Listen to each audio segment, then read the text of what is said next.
Hello friends, आपका हमारे YouTube channel में स्वागत है। हम आज देख रहे हैं जो झारखंड एकेडमिक काउंसिल के द्वारा फिजिक्स का जो एग्ज़ाम हुआ है 22 मार्च 2023 का, उसका आज हम लोग ऑब्जेक्टिव क्वेश्चन का सटीक आंसर देखने जा रहे हैं।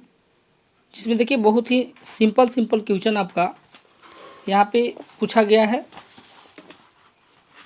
देखिए आपका पहला क्वेश्चन जो है यह पूछता है कि एप्सिलॉन नोट की विमीय सूत्र। देखिए हम यहाँ पे केवल हल नहीं कर रहे हैं, केवल इसका जो ऑप्शन है वो पे केवल टिक कर रहे हैं ना। देखिए कहता है कि एप्सिलॉन नोट की विमीय सूत्र क्या होती है। तो यहाँ पे आपका जो सही आंसर होगा वो होगा m inverse l inverse q t के पावर 4 a स्क्वायर। इसका जो होगा यह विमीय सूत्र होगा। दूसरा क्वेश्चन है आपका गॉस के इलेक्ट्रोस्टैटिक्स के नियमानुसार। देखिए गॉस में यह बताया गया था कि यह जो होता है वह q/ε0 गुना होता है ना। तो यहाँ पे ऑप्शन दिया हुआ आपका, यहाँ देखिए ऑप्शन नंबर आपका है 2 ना। तो यह क्या है कि जो गॉस का परिमेय है वह कितना होता है, वह q/ε0 होता है ना। इसलिए आपका ऑप्शन नंबर क्या है, 2 सही है। आगे चलते हैं। देखिए अगला क्वेश्चन है, बहुत ही मस्त क्वेश्चन दिया है। कहता है कि 2 कूलाम आवेश के लिए इलेक्ट्रॉनों की संख्या है ना। देखिए आपका जो मॉडल सेट जारी किया था, जैक मॉडल जो क्वेश्चन जारी किया था, वहाँ पे ध्यान दीजिएगा कि बहुत सारे लड़के जो हैं कि जैसा मुझे इन्फॉर्मेशन मिला है उसके हिसाब से यह पता चल रहा है कि वहाँ पे जो मॉडल सेट जारी किया था वहाँ पे यह जो था वह यहाँ 2 की जगह पर 1 था ना। 1 कूलाम आवेश के लिए था, जिसका आंसर यहाँ वहाँ पे था 1.25 इंटू 10⁻18। लेकिन यहाँ पे 1 ना कह करके यहाँ पे 2 कूलाम आवेश लगाया है ना। 2 कूलाम आवेश के लिए क्या हो जाएगा, यहाँ पे आपका सही ऑप्शन हो जाएगा 1.25 इंटू 19 कूलाम ना। ठीक है, 19 होगा केवल कूलाम, सॉरी। देखिए अगला क्वेश्चन आपका कहता है कि क्वेश्चन नंबर 5 कहता है कि किसी आवेशित गोलीय कवच के आंतरिक बिंदु पर विद्युत विभव का मान होता है ना। किसी आंतरिक विभव या आंतरिक बिंदु पर विद्युत विभव का मान इलेक्ट्रिक पोटेंशियल जो होता है वह क्या रहता है, हमेशा स्थिर रहता है ना। ठीक है, जो आपका ऑप्शन नंबर क्या है, 2 है। आगे हम लोग देख रहे हैं कि किसी विद्युत द्विध्रुव के विद्युत क्षेत्र एवं विभव दूरी r के साथ किस प्रकार परिवर्तित होता है। तो देखिए यह जो विद्युत क्षेत्र जो होता है वह यहाँ पे हमको जब बुक पढ़ रहे थे तो वहाँ पे मिला था कि 1 वह RQ होता है और जो विभव जो होता है वह 1/r² होता है। तो इसलिए आपका जो सटीक आंसर होगा यह आपका कौन सा ऑप्शन होगा, आपका ऑप्शन नंबर 4 होगा, 1/RQ एवं 1/r²। ठीक है, आगे चलते हैं। आगे देखिए आपका कहता है किरचॉफ का पास नियम किस राशि के संरक्षण के नियम की सीधी परिणति है ना। देखिए किरचॉफ का नियम ना, किरचॉफ का पास नियम, किरचॉफ का वहाँ पे हम 2 नियम बताए थे ना, एक संधि नियम और एक पास का नियम। तो वह मुख्य रूप से किस पर आधारित होता है, वह होता है ऊर्जा पर आधारित होता है।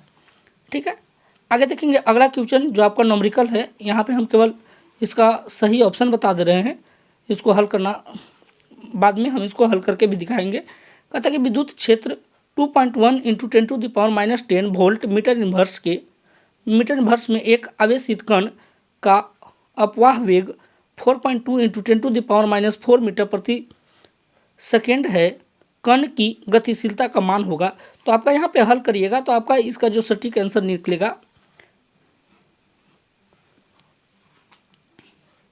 इसका जो सटीक आंसर होगा वह 2 into 10⁻6 metre square volt inverse S inverse मतलब सेकेंड इन्वर्स होगा।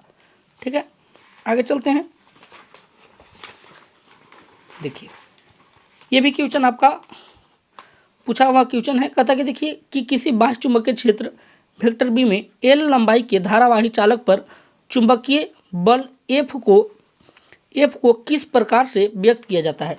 तो देखिए जब हम वहाँ पे चुंबकीय क्षेत्र पढ़ा रहे थे तो चुंबकीय बल में जो है वह आपका बोला जाए कि यू बी साइन थीटा ना, यू बी साइन थीटा ना, तो वहाँ से यह उठाया गया है।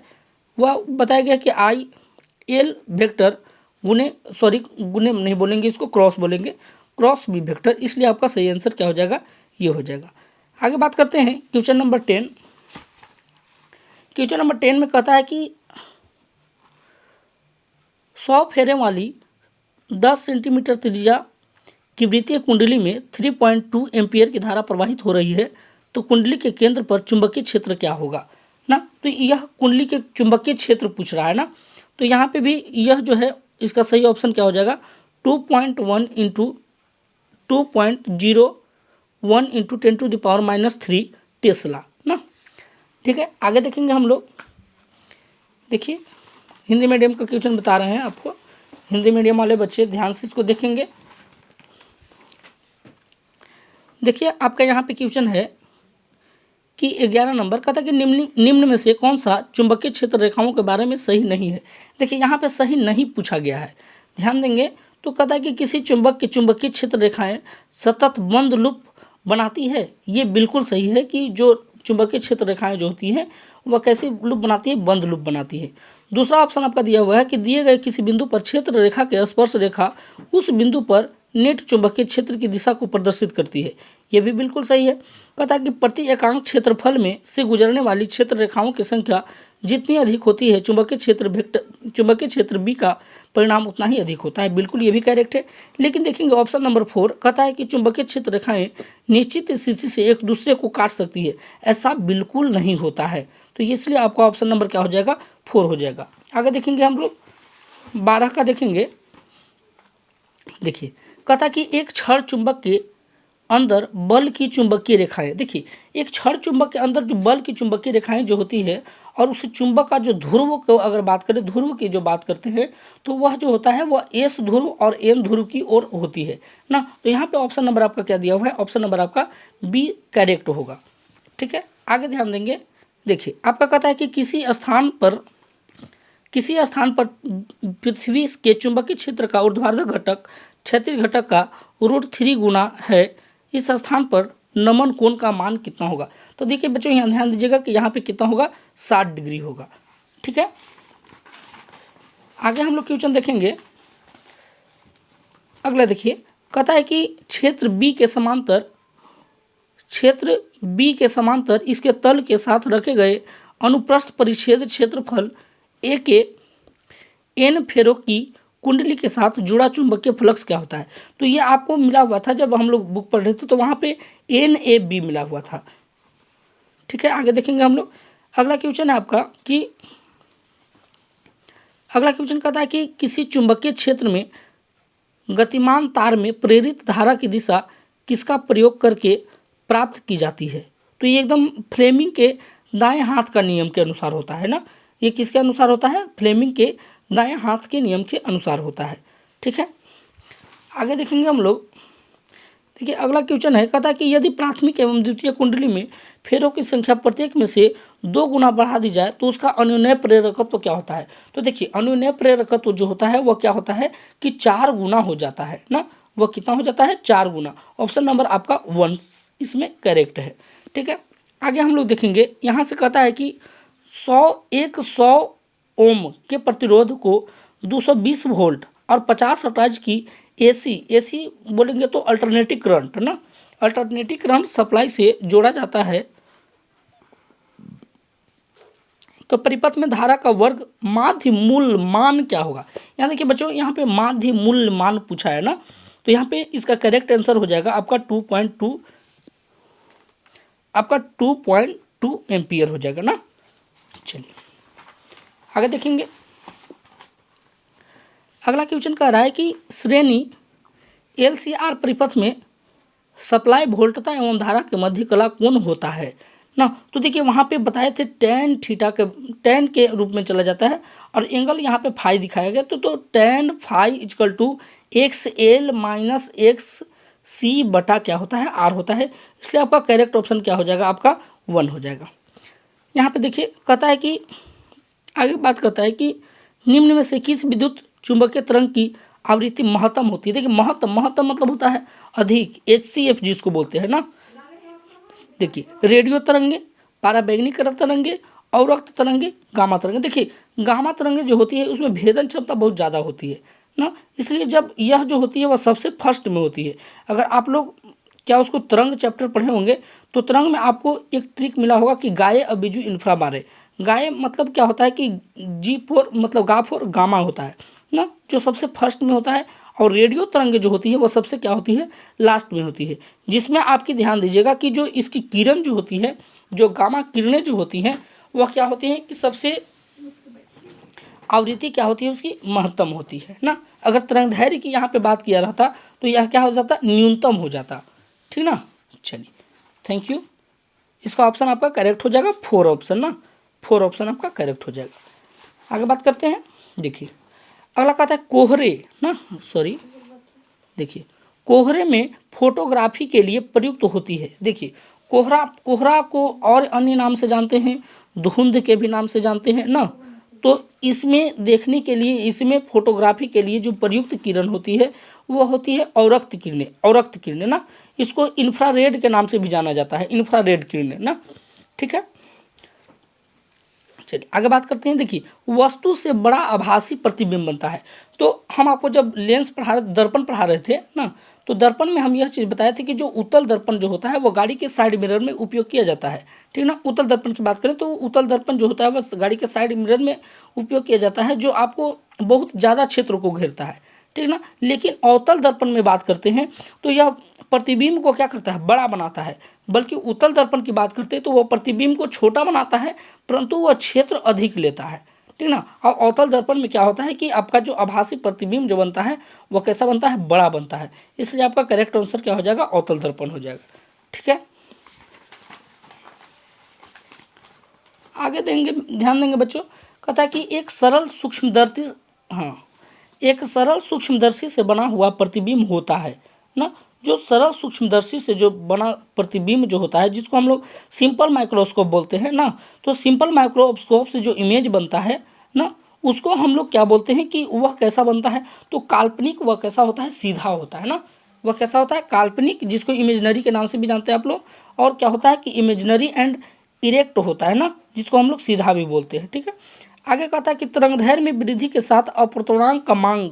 देखिए कितना मस्त क्वेश्चन दिया है, पर तरंगदैर्घ्य से क्वेश्चन दिया है ना, वेवलेंथ से। तो ये जो तरंगदैर्घ्य में जब वृद्धि बढ़ती है या वृद्धि किया जाता है, बढ़ाया जाता है, तो उसका अपवर्तनांक जो होता है वो क्या हो जाता है, घट जाता है। इसलिए आपका करेक्ट आंसर क्या हो जाएगा, आपका दूसरा सही हो जाएगा, घटता है, ठीक है। आगे हम लोग ध्यान देंगे। आगे कहता है कि द्वितीयक तरंगिकाओं की अवधारणा दी है ना। देखिए जब तरंग की बात किया जा रहा है तो यहाँ पे हाइगेंस ने तरंग का सिद्धांत दिया था ना। तो ये तरंग चैप्टर से आपका यह क्वेश्चन है। तो यहाँ पे हम यह बोलेंगे कि जो द्वितीयक तरंगिकाओं की अवधारणा दी थी वह किसने दी थी, हाइगेंस ने दी थी ना, ठीक है। किसने दी थी, हाइगेंस ने। इसलिए इसका करेक्ट आंसर क्या हो जाएगा, 3 हो जाएगा। यहाँ पे आपका दिया हुआ है कि 2 तरंगे जिनकी तीव्रता का अनुपात 9:1 है और व्यतिकरण उत्पन्न करती है और अधिकतम तथा न्यूनतम तीव्रता का अनुपात होगा। तो यहाँ पे आपका करेक्ट आंसर हो जाएगा 4:1 होगा, ठीक है बच्चों। आगे ध्यान देंगे। देखिए कहता है अगर कि कांच ना, जिसको आप लोग शीशा के नाम से भी जानते हैं, तो कांच की एक पट्टिका पर प्रकाश किरण 60 डिग्री के कोण पर आपतित होती है ना। यदि परावर्तित तथा आपतित किरणें परस्पर लंबवत हो ना, क्या हो, परपेंडिकुलर हो, तो पदार्थ का अपवर्तनांक कितना होता है। तो यहाँ पे आपका ऑप्शन दिया हुआ है √3/2 होता है, √3 होता है, 1/√3 होता है, 1/2। तो यहाँ पे करेक्ट आंसर हो जाएगा आपका √3 हो जाएगा। देखिए अगला क्वेश्चन आपका क्या है।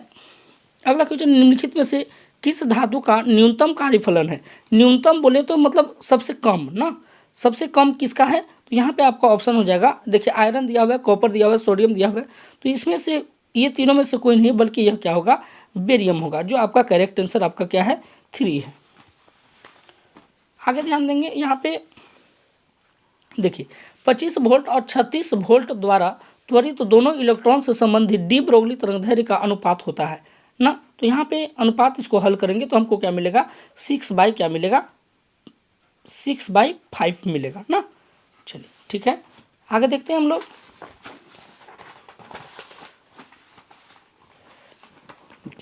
अगला है कहता है कि परमाणु का बोर मॉडल ना, परमाणु के बोर मॉडल में जो बताए थे ना, तो उसमें क्या कहा गया था, तो उसमें यही कहा गया था कि जो इलेक्ट्रॉन जो होते हैं वह कोणीय संवेग का क्वांटमीकृत होता है ना, जो कोणीय संवेग होता है उसको क्या किया जाता है, क्वांटमीकृत किया जा सकता है। बल्कि ये तीनों ऑप्शन क्या हो जाएंगे, आपका गलत हो जाएंगे। आगे कहता है, देखिए बहुत ही एकदम शानदार क्वेश्चन है, रीडबर्ग नियतांक ना, रीडबर्ग नियतांक का एसआई मात्रक, तो आपका बच्चों रीडबर्ग नियतांक का एसआई मात्रक क्या हो जाएगा, मीटर इनवर्स हो जाएगा। ठीक है, आगे ध्यान देंगे। कहता है कि एक रेडियो एक्टिव नमूने की औसत आयु 100 सेकेंड है, इसकी अर्ध आयु होगी ना, मतलब इसका हाफ, जिसको बोलते हैं हम लोग हाफ लाइफ ना, तो इसका हाफ लाइफ क्या होगा, तो 69.3 सेकेंड हो जाएगा। देखिए बहुत ही क्वेश्चन जो न्यूट्रॉन, प्रोटॉन और इलेक्ट्रॉन से है, जिसमें आप लोग नाभिक निकालते थे ना, या जिसको न्यूट्रॉन्स निकालते थे, न्यूट्रॉन्स निकालने का हम वहाँ पे सूत्र बताए थे, आपका सूत्र बताए थे कि ऊपर माइनस नीचे ना, ऊपर माइनस नीचे, ऊपर माइनस नीचे बताए थे, ठीक ना, क्या बताए थे, ऊपर माइनस नीचे बताए थे। वहाँ पे आपको क्या बताए थे कि ऊपर माइनस नीचे बताए थे ना, तो जब ऊपर माइनस नीचे करेंगे तो इसका मतलब है कि अगर हम इसको देखें, ध्यान से अगर देखें, तो मेरे पास 226 ना, कितना है, 226 में से अगर हम 88 घटा देते हैं तो मेरा क्या निकल जाता है, क्या निकल जाता है कि 138 बचता है ना, मेरे पास क्या बचता है, 138 बचता है। आप देखेंगे कि यहाँ पे ऑप्शन 2 गो है, 138 में क्या है, 2 गो है। तो हम आपको एक सूत्र बताए थे कि जो इलेक्ट्रॉन जो होता है वह आपको यह चीज़ बताए थे कि जो यह होता है वह Z बराबर P बराबर E होता है। इसका मतलब बट Z बराबर E जो होता है वह नहीं होता है। इसका मतलब क्या है कि जो प्रोटॉन होता है वह इलेक्ट्रॉन के बराबर होता है, और जो इसका Z4 हम लोग बोलते हैं, इसको परमाणु क्रमांक बोलते हैं ना, क्या बोलते हैं, परमाणु क्रमांक बोलते हैं। और A4 एटॉमिक नंबर, मतलब एटॉमिक मास, जिसको हम लोग परमाणु भार के भी नाम से जानते हैं। तो यहाँ पे देखिए कि 226 माइनस में से 88 करेंगे तो मेरे पास कितना बचेगा, 138 बचेगा ना। और प्रोटॉन बराबर इलेक्ट्रॉन होते हैं ना, तो जितना प्रोटॉन होगा उतना ही इलेक्ट्रॉन होगा। इसका मतलब जो प्रोटॉन है इसमें कितना है, 88 है। आगे देखते हैं हम लोग, लंबा देखिए अगला क्वेश्चन आपका जनरल डायोड से ना, कहता है कि जनरल डायोड कार्य करता है, किस पर कार्य करता है, तो यह हमेशा किस पर कार्य करता है, पश्च बायस की स्थिति में यह क्या करता है, कार्य करता है। अगला क्वेश्चन आपका है कि देखिए ताप के साथ अर्धचालक का प्रतिरोध, देखिए हम बार बार इस क्वेश्चन फोकस कर रहे थे और ये क्वेश्चन दे ही दिया है। कहता है कि ताप बढ़ने के साथ साथ अर्धचालकता की प्रतिरोधकता जो होती है वह क्या हो जाती है, घट जाती है। लेकिन यही चालक का प्रतिरोध कहता तो आपका क्या हो जाता है, यहाँ पे बढ़ जाती है ना। तो आपका मेरा पे यहाँ पे बोला है अर्धचालक की प्रतिरोधकता, इसलिए यहाँ पे क्या हो जाएगा, घटता है ना। इसका करेक्ट आंसर क्या हो जाएगा, 2 हो जाएगा। अगला कहता कि n प्रकार के अर्धचालक बनते हैं जबकि अमिश्रित परमाणु होते हैं, तो इसमें पंच संयोजी होते हैं ना। चलिए थैंक यू, बस आपका यही 35 क्वेश्चन नंबर है ना। अगर वीडियो अच्छा लगे तो लाइक, सब्सक्राइब एंड शेयर करें। Thank you.